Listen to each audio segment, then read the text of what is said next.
Hello.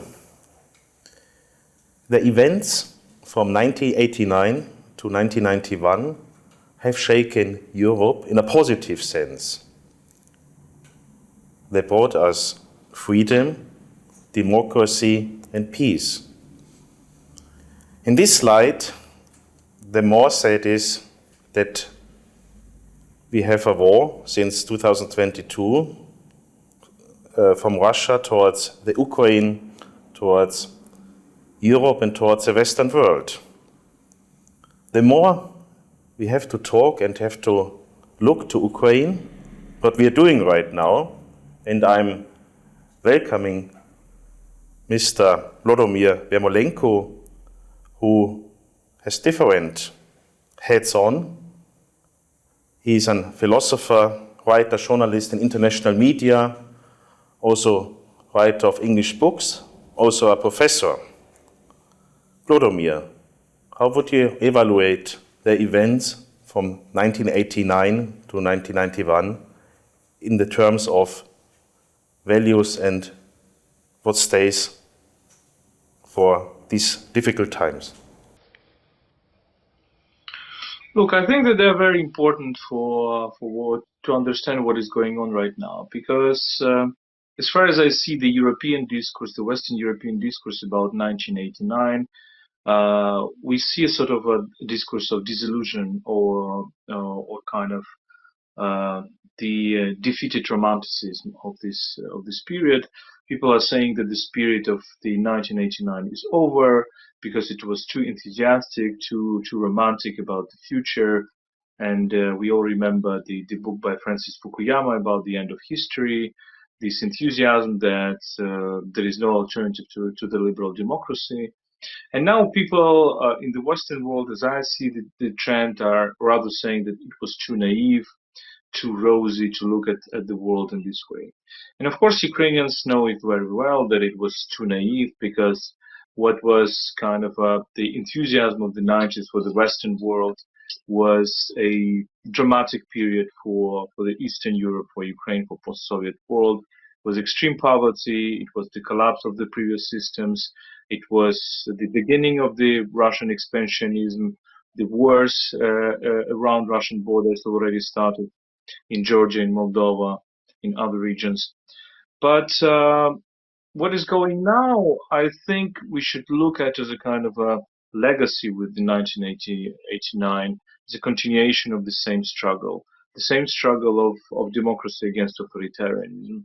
And I would say that Ukrainian events only show that this idea of 1989 is actually alive. It is not only alive, it is strong, it is able to fight, it is able to defend itself. The key idea, I think, of 1989 is that the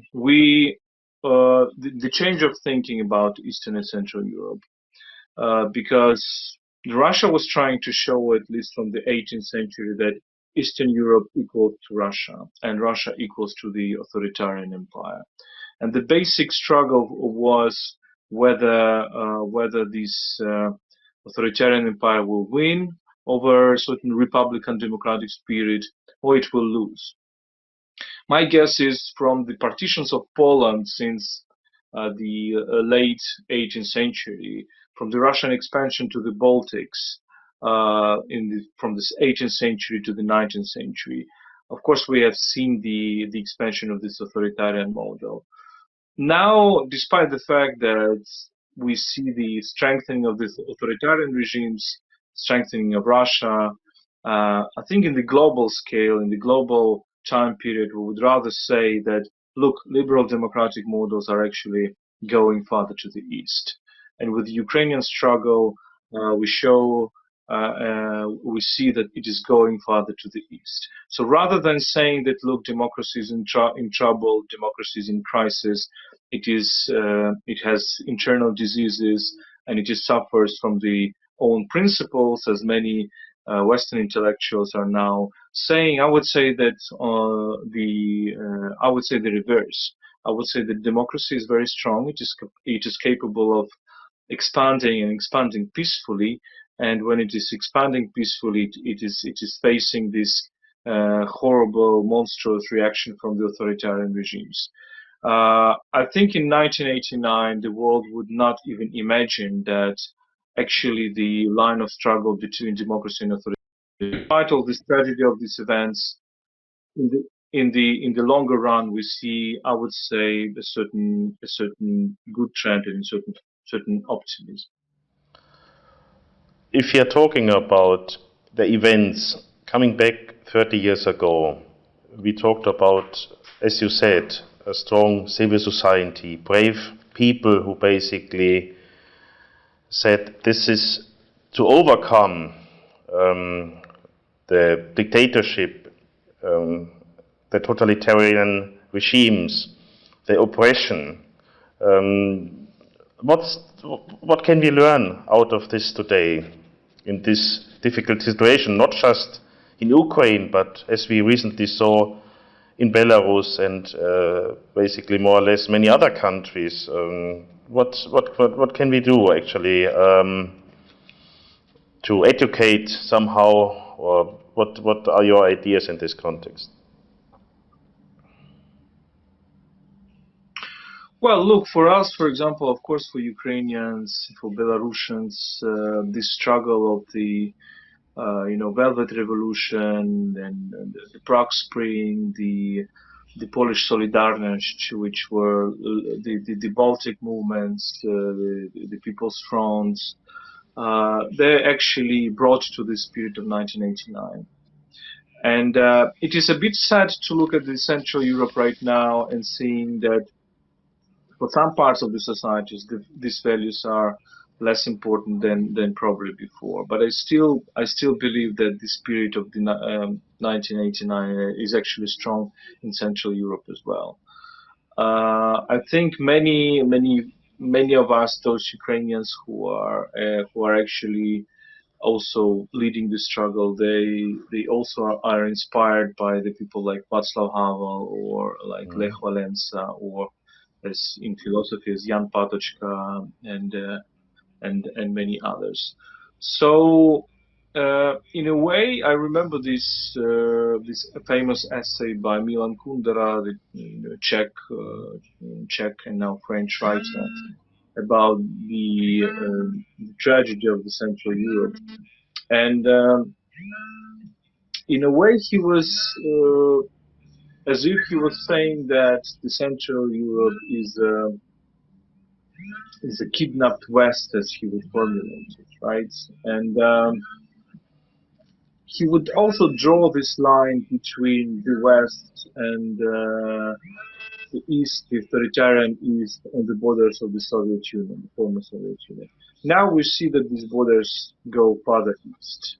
These borders go farther east, rather to the borders between Ukraine and Russia, and they can go even farther east and move forwards. And again, let me repeat this phrase. So I do believe that this story of expansion, or I would say widening, maybe not to use the word expansion, widening the values of liberal democracy, the story is not over and it is continuing. And we're really seeing a very important point in the struggle between republican values and authoritarian values in Eastern Europe.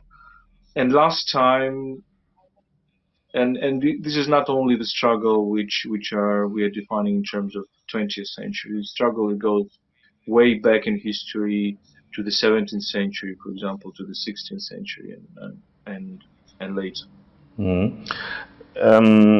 A lot of discussion right now is about um, NATO and European Union, also as pillar for security, and also as an explanation why this Ukrainian tragedy right now is happening. How you would evaluate that? Because the Baltic states, for example, but also Poland, Hungary, Czech Republic, Slovakia, somehow they have been on the lucky side of the history since 1989, 1990. You are certainly not, as we can see, latest since 2014. So how would you evaluate this kind of institutional dilemma for Ukraine? Look, one of the most stupid things to evaluate the situation is to say that this war is about it was caused by the NATO enlargement, because people who are saying that just cannot imagine an alternative situation. What would be a situation right now when you have the Russian expansionism, and it is clear that it would be here with NATO expansion or without NATO expansion, because Russia has been traumatized not by the NATO expansion. Russia has been traumatized by the collapse of the Soviet Union, by the idea that it is losing its empire, it is losing the big parts of its empire. And sooner or later, as any wounded empire in history, we know the history of totalitarianism, of the fascist ideologies in the 20th century. The most of them were products of these wounded empires who thought that they have lost a certain glory of the past, and they try to reconstruct this glory. So Russian expansion would be anyway. And you mentioned Belarus. Belarus is a key example. Why Russia now occupied Belarus? Belarus is totally under control of Russia. It's basically a country which is under Anschluss by Russia. Why Russia has occupied Belarus? Because of the NATO expansion, but Belarus didn't ever declare any wish to join NATO. So if the Baltic states, Estonia, Latvia, Lithuania, if the Central European states, Poland, Czech Republic, Slovakia, and others, would not have joined NATO, the war would be now not only in Ukraine, but also in the Baltic states, in Poland, in Slovakia, in Czech Republic, and other countries. And to understand that, just look at the example of the Second World War. Some smart people, in already after the end of the First World War, some smart people like Richard von Coudenhove-Kalergi, who wrote his famous Pan Europa in 1922. He is an Austrian a person who witnessed this collapse of the Habsburg Empire. He understood clearly that the number of those small nation states which were created of the collapse of the Habsburg empires and Ottoman empires, and the presence of the highly expansionist imperial political projects in both Germany and Russia would create the vacuum of security in this region and would create a clash between these two empires. And his prognosis in 1922 was that the new partition of Poland is inevitable. And that's what happened in the Molotov-Ribbentrop Pact, as we know, and in 1939. So we already experienced that in history. If there is a vacuum of security and you have the expansionist power, the war will be inevitable. Russians have attacked Ukraine. They are not attacking much smaller Baltic states because Baltic states are protected by NATO.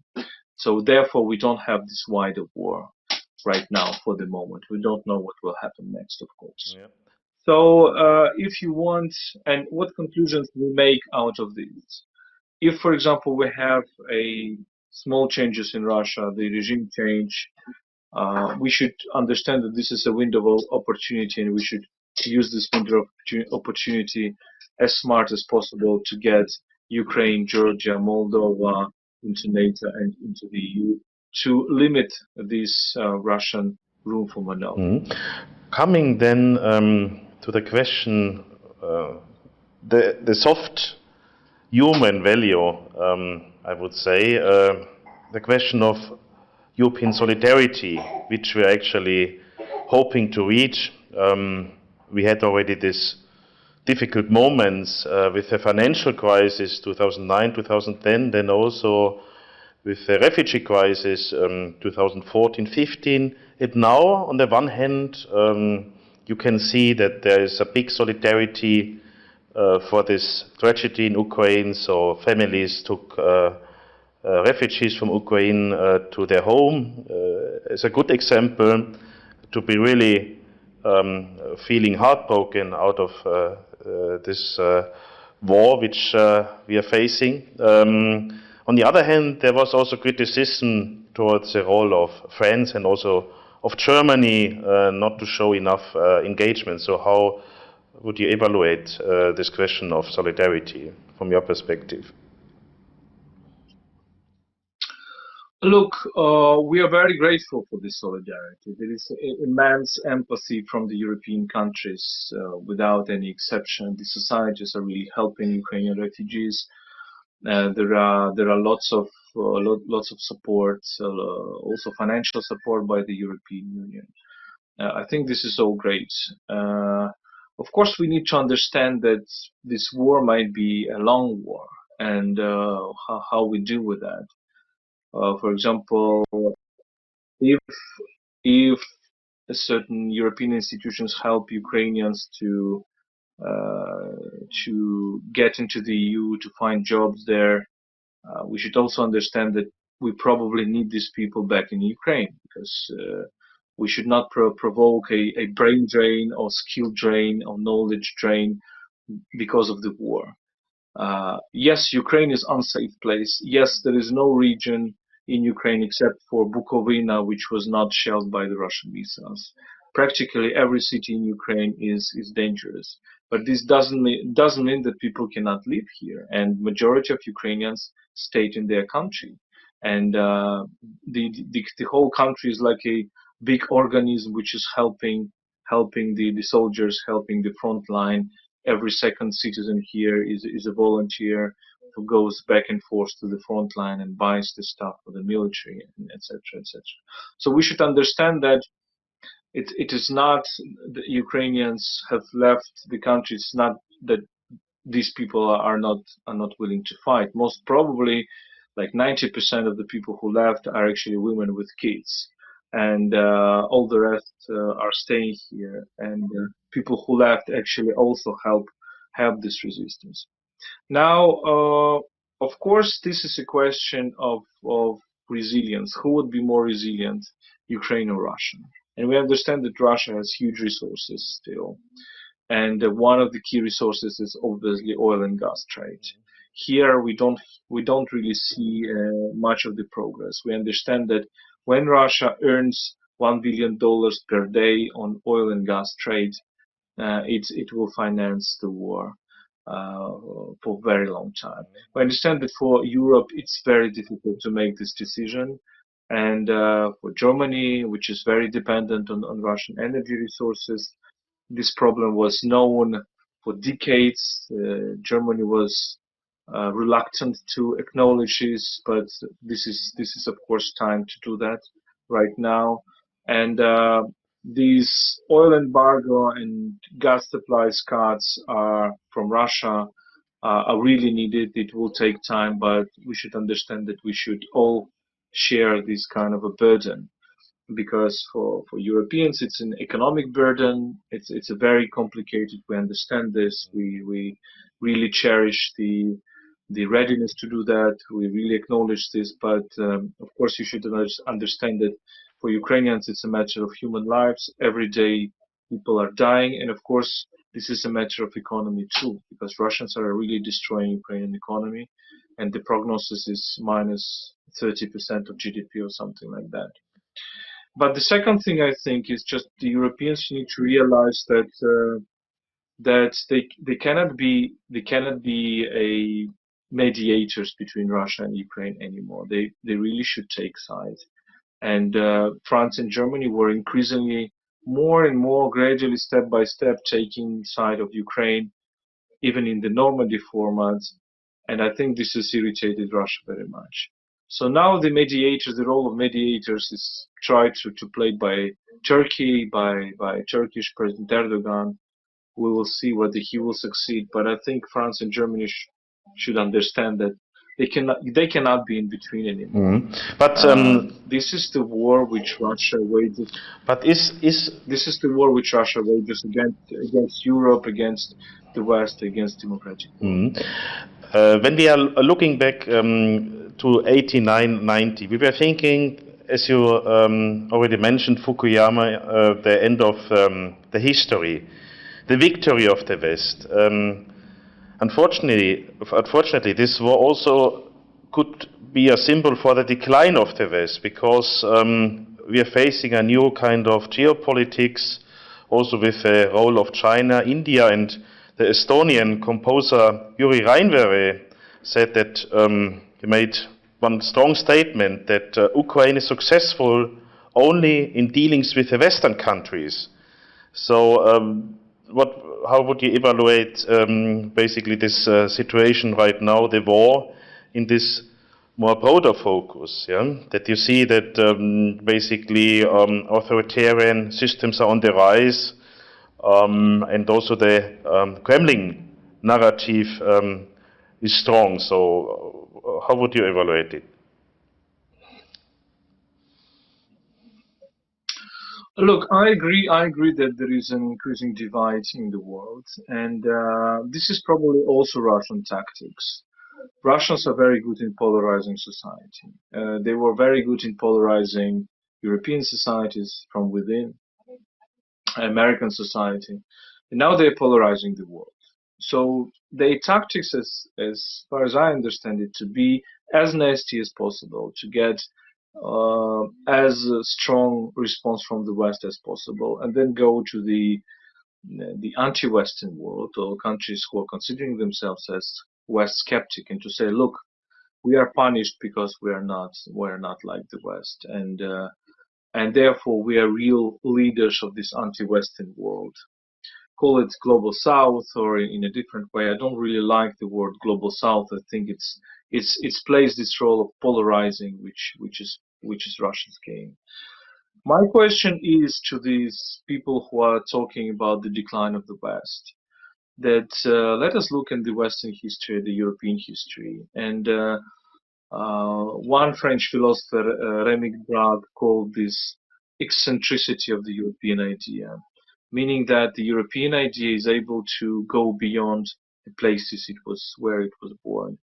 It was born in Greece, then it went beyond Greece to the Roman world, then it went beyond Roman world to the world of the tribes that actually put the end of the Western Roman Empire.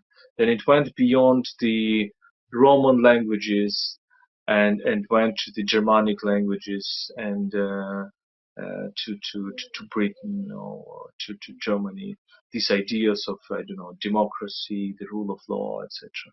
Then it went in the spirit of the 1989. That it went to the Eastern Europe, to Central and Eastern Europe, and now it goes, for example, to Ukraine. And we should have a hypothesis, although it is very difficult right now to have this hypothesis, that one day it will really penetrate Russia as well. Not in the perverse way that it did with the Bolsheviks or with Peter the First or with other so-called Westernizers, but in a real way. And I think that I'm not a naive person about Russia. I think it will take a very long time, and I think Russian authoritarianism will be at least for the next decades. But I do think that sooner or later, these ideas of individual freedoms, individual rights, will also go further east.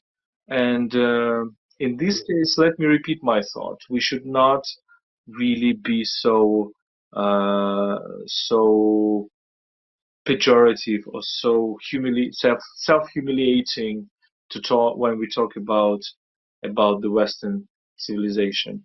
100 years ago, one famous German philosopher, Oswald Spengler, wrote his Untergang des Abendlandes, and at that time everybody was confident that the West is in decline, and the Bolsheviks established their empire to say that the West is in decline. Well, several decades has passed, devastating wars, tragic events, but the West has shown that it has this capacity to regenerate. The same story was actually in the early 19th century as well. The Romanticists, the Romantic literature and culture all over Europe was saying that Europe is in decline and we should come back to the Middle Ages. Now we see that this capacity of the Western democracies to regenerate and to expand peacefully, and I think this is something we should believe in. Last but not least, please, briefly, you gave us now also a bit optimism, or a bit hope at least in these times. The hope which was very dominant 30 years ago. Now we have seen the small children who had to escape from Ukraine. What do you think? How they can live in 30 years? Can they come back? Can they build up a happy future for themselves? Or what is your point on that? And that's the final question, actually. Look, if Ukrainians were thinking that the country is doomed and we need only to think about our security, all the 40-something million Ukrainians would leave the country. We see so many people who actually are capable to leave the country, who have all the funds, finances, cars, whatever, and they stay here and they go to the front line, they volunteer, they help the army. So the majority of these capable people are here. The tragedy is that the best people are dying on the front line. Those people who volunteered for the army, many of them, we have the necrologists every day. I have several friends who already died, and who will not see anymore. Who some of my friends are actually in Russia's captivity, like one of the prominent Ukrainian human rights activists, Maxim Butkevich, and some other people as well. But Ukrainians do have faith in their country, and this is, I think, the most incredible thing.